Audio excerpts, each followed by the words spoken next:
Spécialité physique-chimie, classe de terminale, chapitre 6, équilibre chimique et critères d'évolution spontanée. Exercice. L'expression du taux d'avancement final taux est Xmax sur F, Xmax égale à XF, XF sur Xmax. Le taux d'avancement final est égal à l'avancement final sur l'avancement maximal. Pour une transformation chimique non totale, le taux d'avancement final taux est égal à 1, strictement inférieur à 1, strictement supérieur à 1. Pour une transformation chimique non totale, le taux d'avancement est strictement inférieur à 1. Le quotient de réaction associé à l'équation de réaction 2 mols d'ion iodure réagissent avec 2 mols d'ion fer 3 pour donner 1 mol de diode et 2 mols d'ion fer 2 s'écrit.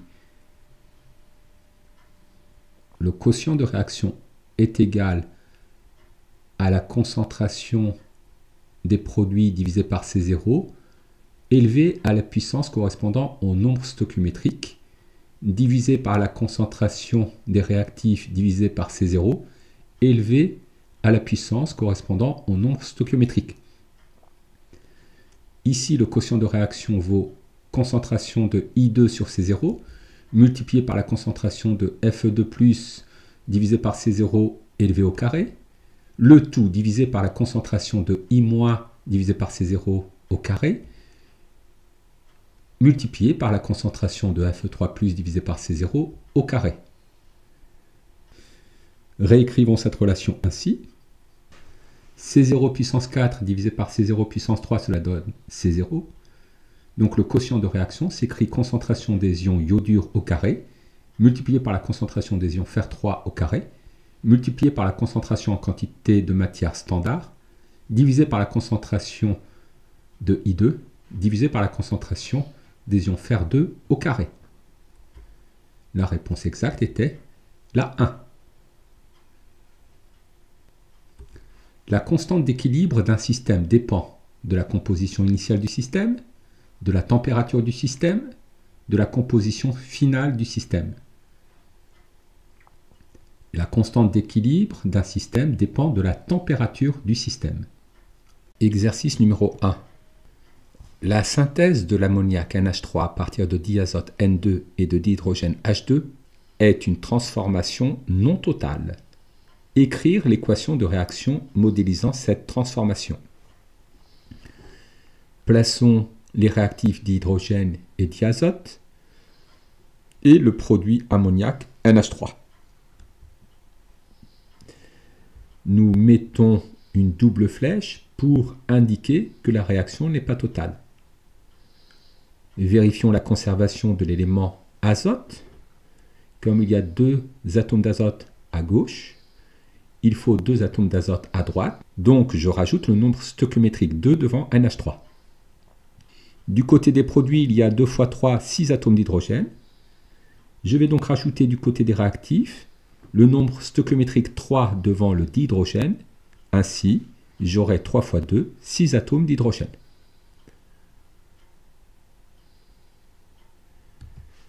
Exercice numéro 2. Calculer le taux d'avancement final taux d'une transformation pour laquelle XF est égal à 0,15 mol et Xmax est égal à 1 mol. Par définition, le taux d'avancement final est le rapport de l'avancement final sur l'avancement maximal. 0,15 sur 1, cela nous donne un taux d'avancement de 0,15 ou alors de 15%. Exercice numéro 3.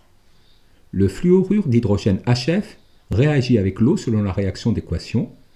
1 mol de fluorure d'hydrogène réagit avec 1 mol d'eau pour donner 1 mol d'ion fluorure et 1 mol d'ion oxonium.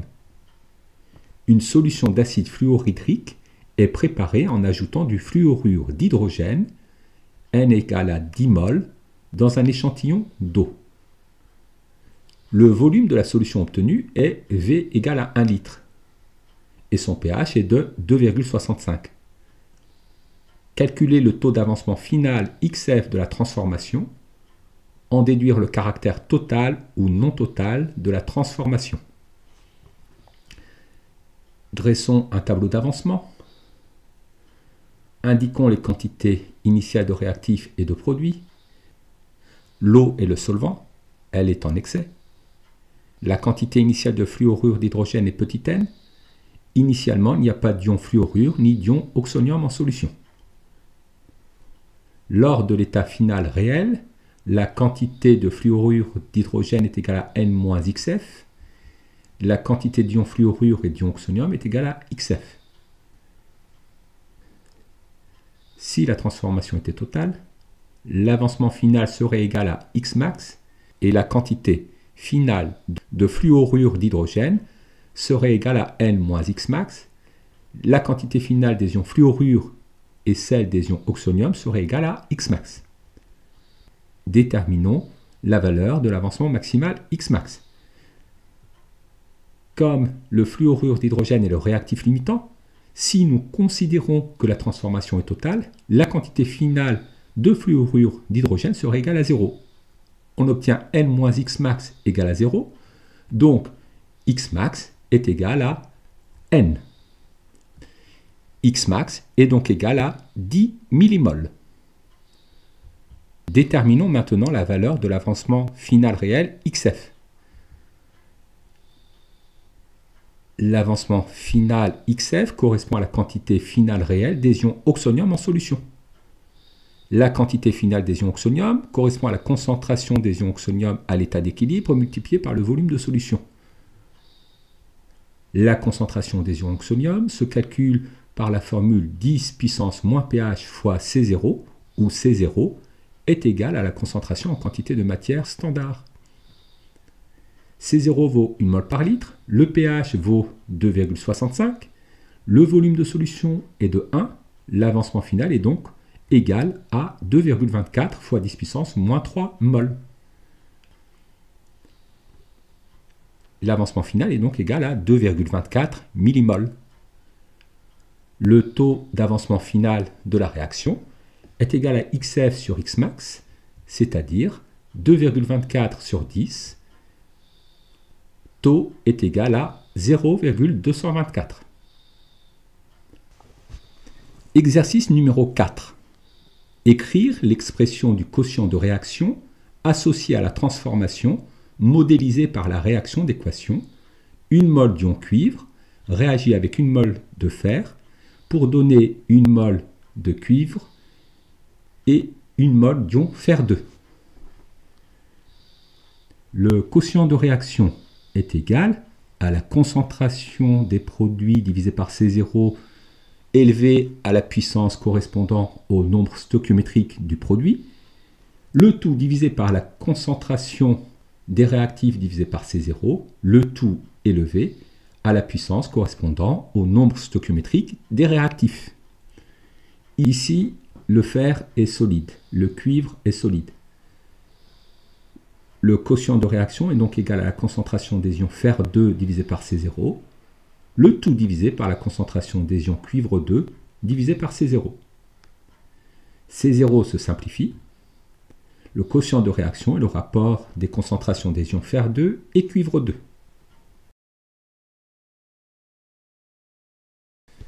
Exercice numéro 5. Pour la transformation modélisée par la réaction d'équation 1 mol d'ion fer 2 réagit avec 1 mol d'ion argent pour donner 1 mol d'ion fer 3 et 1 mol d'argent, la constante d'équilibre à 25 degrés Celsius vaut 3,2. Déterminer le sens d'évolution spontanée du système lorsque le quotient de réaction à l'état initial vaut 5. Comparons le quotient de réaction à l'état initial à la constante d'équilibre de l'équation. Le quotient de réaction à l'état initial est supérieur à la constante d'équilibre.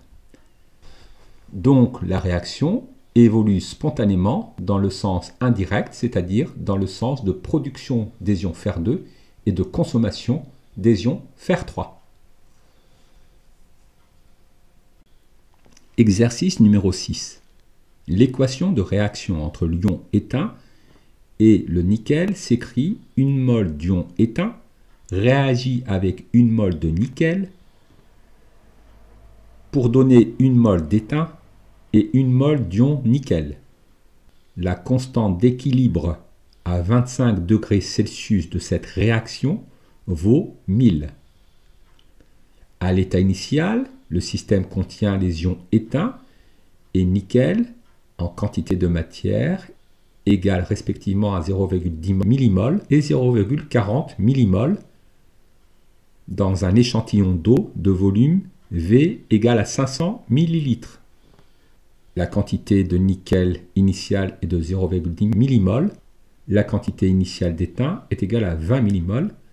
Le nickel et l'étain qui sont ajoutés sont métalliques. L'ajout de ces solides ne modifie pas le volume de solution. Exprimer puis calculer le quotient de réaction à l'état initial. Ici, le nickel métallique et l'étain métallique sont solides. Tous les nombres stoichiométriques sont égaux à 1. Donc le quotient de réaction à l'état initial est égal à la concentration des ions nickel à l'état initial divisé par C0, le tout divisé par la concentration des ions éteints à l'état initial divisé par C0.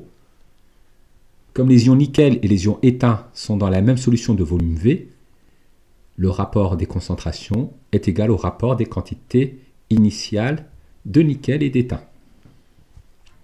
Le quotient de réaction initiale est égal à 0,4 divisé par 0,1, c'est-à-dire 4. Déterminer le sens d'évolution du système étudié. La constante d'équilibre de cette réaction vaut 1000. Le quotient réaction initiale vaut 4. Le quotient de réaction initiale étant inférieur à la constante d'équilibre, la réaction évolue spontanément dans le sens direct.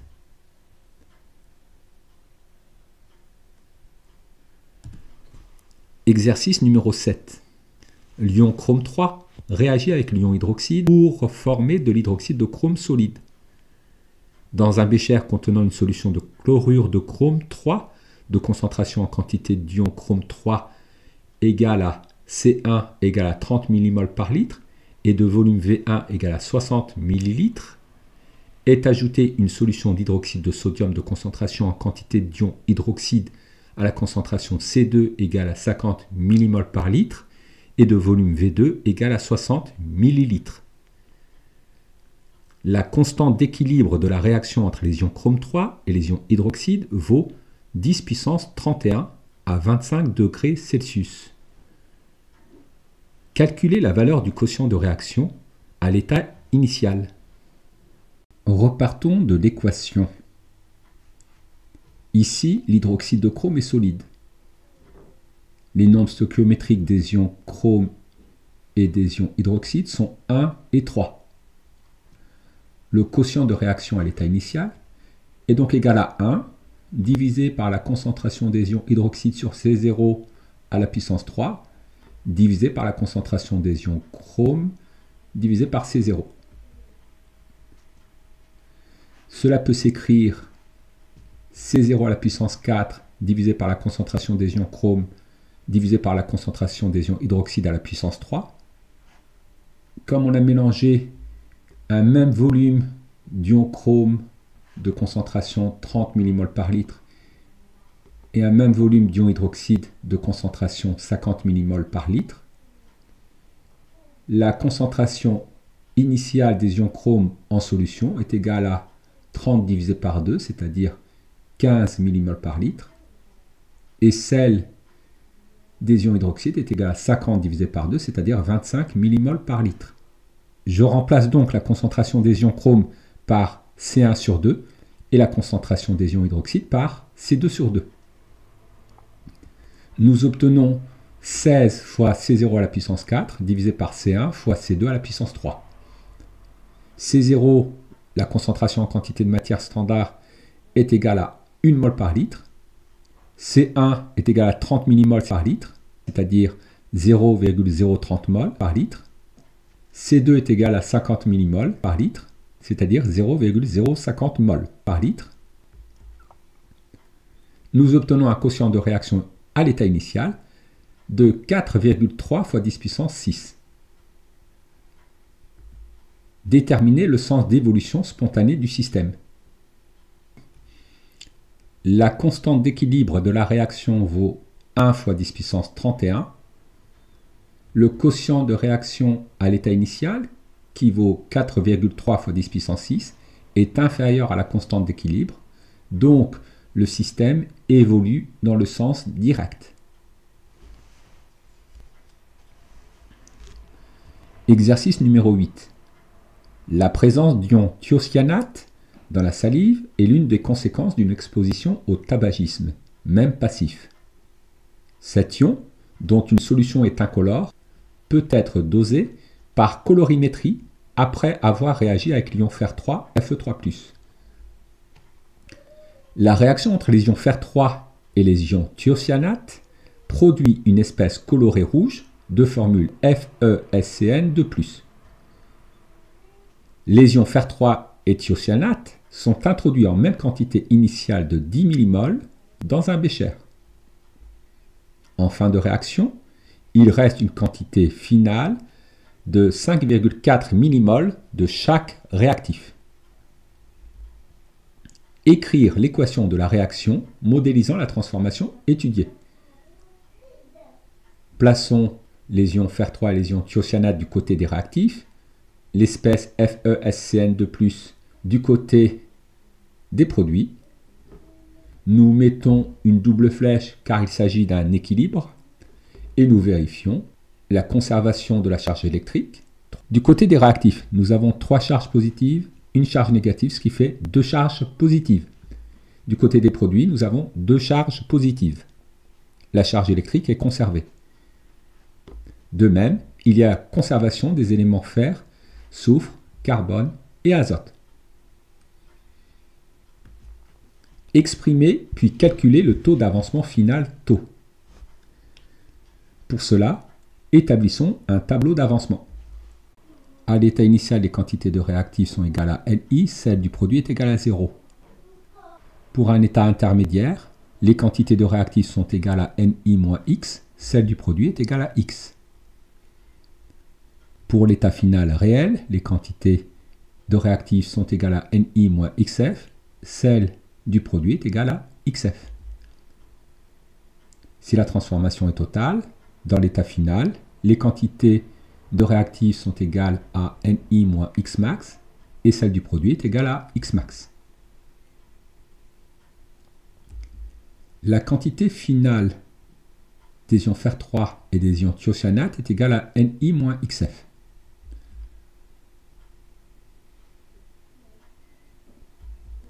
Donc nous en déduisons que Xf est égal à la quantité initiale de réactifs moins la quantité finale de réactifs. C'est-à-dire 10 moins 5,4, Xf vaut 4,6 mmol. Si la transformation est totale, la quantité finale de réactifs Ni moins Xmax est égale à 0. On en déduit que Xmax est égal à la quantité initiale de réactifs, Xmax est égal à 10 mmol. Le taux d'avancement final de la réaction est égal à Xf sur Xmax, c'est-à-dire 4,6 sur 10. Le taux d'avancement final vaut 0,46. En déduire le caractère total ou non de cette transformation. Le taux d'avancement final de la réaction est inférieur à 1. Donc, la transformation n'est pas totale. Exercice numéro 9. L'acide propanoïque est utilisé en agriculture pour traiter le foin et empêcher le développement de moisissures. Avant d'être appliqué sur le fourrage, l'acide propanoïque doit être dilué dans de l'eau. Or, il réagit avec l'eau, suivant une transformation non totale pour donner des ions propanoate et oxonium. 3 mélanges sont réalisés en introduisant des quantités différentes d'acide propanoïque dans 3 échantillons d'eau de même volume V. La concentration en quantité d'acide propanoïque à l'état initial dans le mélange numéro J est notée C indice J. La conductivité sigma Fj de chaque mélange est mesurée à l'état final. Les résultats sont regroupés dans le tableau à l'écran. on donne les conductivités ioniques molaires, écrire l'équation de la réaction qui modélise la transformation entre l'acide propanoïque et l'eau. L'acide propanoïque, en tant qu'acide, va perdre un proton H+, pour donner l'ion propanoate. L'eau, en tant que base, va capter un proton H+, pour donner l'ion oxonium. Une mole d'acide propanoïque réagit avec une mole d'eau pour donner une mole d'ion propanoate et une mole d'ion oxonium. La transformation n'étant pas totale, on met une double flèche. À l'aide de la loi de Kohlrausch, exprimer la conductivité à l'état final d'un mélange en fonction notamment des concentrations en quantité des ions propanoate et oxonium. La solution contient des ions propanoate et des ions oxonium, donc la conductivité à l'état final du mélange est égale à la conductivité molaire ionique des ions propanoate multipliée par la concentration des ions propanoate plus la conductivité molaire ionique des ions oxonium multipliée par la concentration des ions oxonium. Pour chaque mélange, calculez la concentration en quantité de matière des différents ions à l'état final et la concentration en quantité de matière d'acide propanoïque à l'état final. D'après l'équation, lorsqu'une mole d'acide propanoïque réagit, une mole d'ion oxonium et une mole d'ion propanoate se forment. Donc, la quantité d'ion oxonium à l'état final est égale à la quantité d'ion propanoate à l'état final. Comme ces ions sont situés dans la même solution, la concentration des ions oxonium à l'état final est égale à la concentration des ions propanoate à l'état final. Reprenons l'expression de la conductivité à l'état final. Remplaçons la concentration des ions propanoate par la concentration des ions oxonium. Factorisons par la concentration des ions oxonium. Nous en déduisons que la concentration des ions oxonium à l'état final est égale à la conductivité de la solution à l'état final divisée par la somme des conductivités molaires ioniques des ions propanoate et des ions oxonium. Procédons au calcul pour la solution 1. La conductivité de la solution doit être exprimée en Siemens par mètre. Donc nous devons multiplier 13,9 par 10 puissance moins 3. Les conductivités ioniques molaires doivent être exprimées en Siemens mètre carré par mol. Donc nous multiplions 3,58 par 10 puissance moins 3 et 35 par 10 puissance moins 3. Nous obtenons la concentration des ions oxonium et propanoate pour la solution 1 égale à 0,360 mol par mètre cube. Pour passer au mol par litre, on divise par 1000. La concentration des ions en solution est égale à 3,60 fois 10 puissance moins 4 mol par litre. On fait de même pour la solution 2. Et on fait de même pour la solution 3.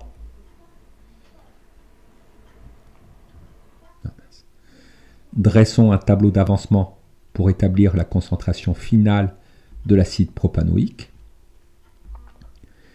La quantité initiale d'acide propanoïque est égale à C indice J multiplié par le volume. L'eau est un solvant. Les quantités initiales d'ions propanoate et oxonium sont nulles. Dans l'état final, la quantité d'acide propanoïque est égale à C indice J fois V moins XF. Et les quantités de produits sont égales à XF.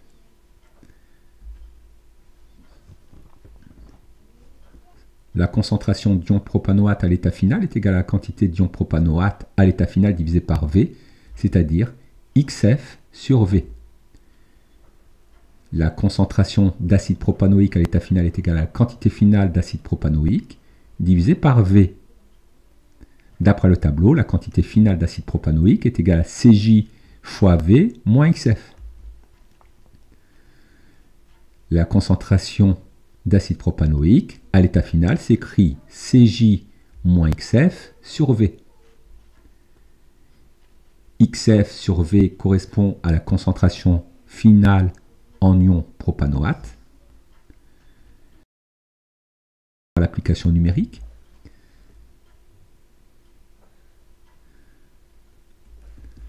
La concentration finale d'acide propanoïque s'obtient en retranchant la concentration finale d'ion propanoate à la concentration Cj. Reprenons le tableau. Exprimons les quantités finales d'ion propanoate et d'ion oxonium en millimoles par litre en les multipliant par 1000. La concentration finale d'acide propanoïque pour la solution 1 est égale à 10 moins 0,360, c'est-à-dire 9,64 millimoles par litre. On fait de même pour la solution 2 et la solution 3. Exprimer puis calculer le quotient de réaction à l'état final pour chaque mélange. Reprenons l'équation.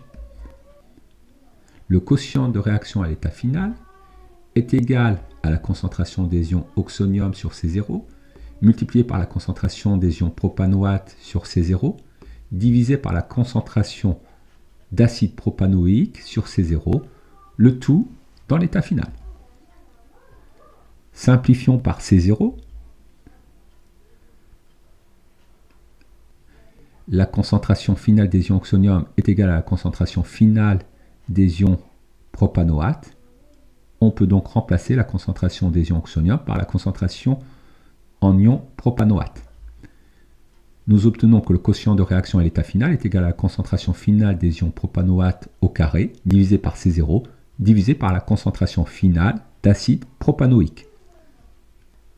Passons au calcul.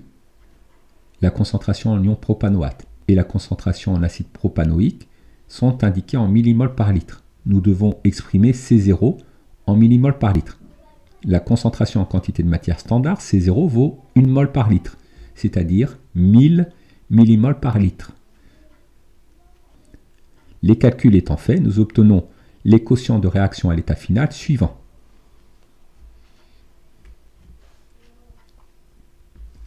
Conclure sur l'influence de la concentration en quantité de soluté sur le quotient de réaction à l'état final.